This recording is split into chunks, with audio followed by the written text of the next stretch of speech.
नमस्कार, आप देख रहे हैं राजपट टीवी और मैं हूं आपके साथ सपना ठाकुर। रुक करते हैं उत्तर प्रदेश की बड़ी खबरों की ओर।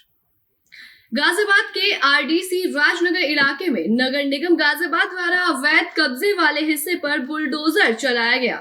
इन सभी के बीच व्यापारियों ने नगर निगम पर आरोप लगाया है कि उन्हें किसी भी प्रकार का नोटिस नहीं प्राप्त हुआ है। आरडीसी राजनगर में नगर निगम गाजियाबाद द्वारा जो तोड़फोड़ की गई है, क्या कोई सूचना नोटिस मिला था क्या? नहीं सर, कोई सूचना नोटिस कुछ नहीं। क्या है पूरा मामला बताएं। मॉर्निंग में जब आया तो बुलडोजर आया, उसने पूरा उखाड़ना शुरू कर दिया। मैंने पूछा क्यों, तो कह रहे अनऑथराइज है, आपका रोड पे है।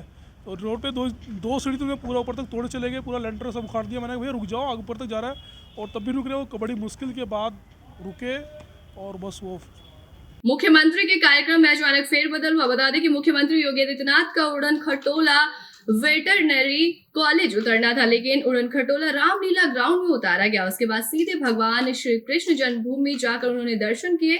निकाय चुनाव के लिए सीएम योगी ने तैयारियां शुरू कर दी है। मथुरा के BN पोद्दार इंटर कॉलेज के मैदान में योगी ने सभा की। प्रबुद्ध वर्ग के सम्मेलन में भी शामिल हुए। निकाय चुनाव की घोषणा के बाद सीएम योगी आदित्यनाथ कई योजनाओं का लोकार्पण और शिलान्यास भी करेंगे। सीएम योगी के आगमन को लेकर जिला प्रशासन ने सभी तैयारियां पूरी कर ली है। जिले में सीएम योगी की सुरक्षा के लिए एसएसपी ने पुख्ता इंतजाम किए।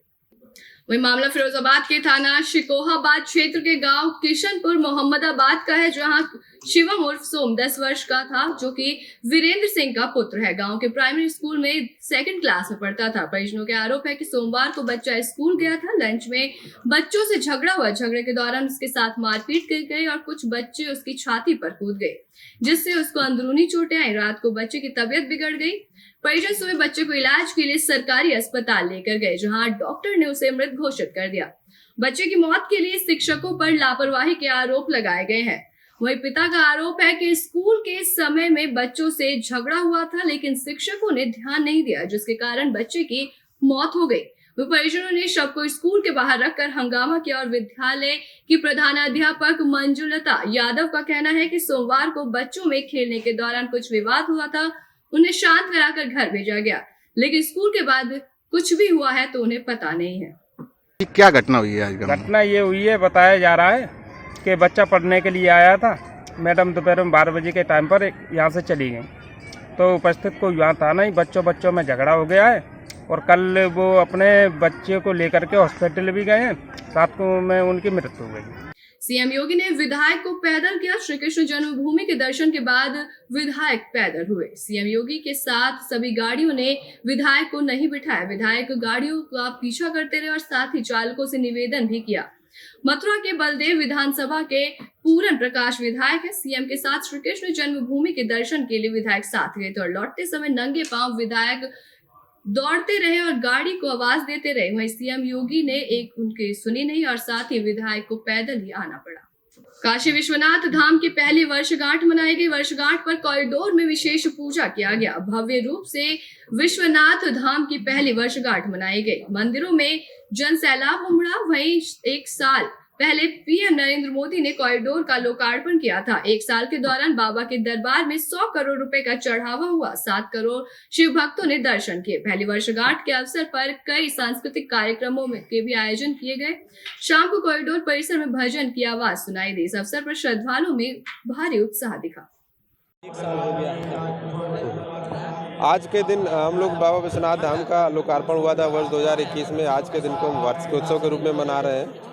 बाबा विश्वनाथ के 1 साल में पूर्ण होने पर हम लोगों ने विभिन्न सुविधाओं को विकसित किया है। यहाँ पे लगभग 7.5 करोड़ श्रद्धालु आए हैं, जिन्होंने दर्शन किए पूरे 1 साल भर में। श्रद्धालुओं की इतना स्नेह और प्यार को देखते हुए भी हम लोगों ने बहुत सी सुविधाओं को डेवलप किया। आगे आने वाले समय में और बेहतर सुविधाओं को विकसित करेंगे, चाहे वो लॉकर की फैसिलिटी हो, आने जाने के लिए मैट की व्यवस्था हो या पेयजल की बेहतर व्यवस्था। इन सब व्यवस्थाओं को हम लोगों ने यहाँ पे बेहतर सुचारू ढंग से चलाया है। साफ सफाई पे विशेष ध्यान दिया। एक संदेश देने का प्रयास किया गया है कि हमारा धार्मिक स्थल बेहतर और सुंदर हो सकता है। हम लोग जैसे जैसे श्रद्धालु जुड़ रहे हैं, हम लोग और उनको बेहतर सुविधाओं को विकसित कर रहे हैं। सीएम योगी आदित्यनाथ ने कहा कि सभी धार्मिक जगह अयोध्या, मथुरा, प्रयागराज और पवित्र नदियां भी यूपी में ही हमारे सौभाग्य में है। चाहे वो भगवान राम हो या फिर श्री कृष्ण या बुद्ध से जुड़े धार्मिक स्थल भी प्रदेश की धरती पर है और यहाँ पर हम सबको सेवा करने का मौका मिला है, जिससे दुनिया नए रूप में देख रही है और आकर्षित होती हुई दिखाई दे रही है। अब ब्रजभूमि के विकास का समय आया है और 8 महीने पहले विधानसभा के चुनाव में हमको जीत दिलाई और उन्होंने हमको हारता दिखाया। उन्हीं के खिलाफ ब्रजभूमि में हमारी जीत हुई और यहाँ के सभी तीर्थ स्थल बदलते हुए दिखाई दे रहे हैं। अब हमारा उत्तर प्रदेश पूरे देश में सबसे ज्यादा विकासशील और सुंदर है। इसी के साथ युवाओं में रोजगार भी है। प्रदेश में देने वाले किसान को आय भी बढ़ेगी। जब दुनिया कोरोना के आगे नतमस्तक हुए थे, तब मोदी सरकार ने उस पर लोगों के साथ खड़े होकर लोगों को आश्वासन दिया था। ऐसी तमाम बड़ी खबरों के लिए देखते रहिए राजपट टीवी, सबसे पहले भारत।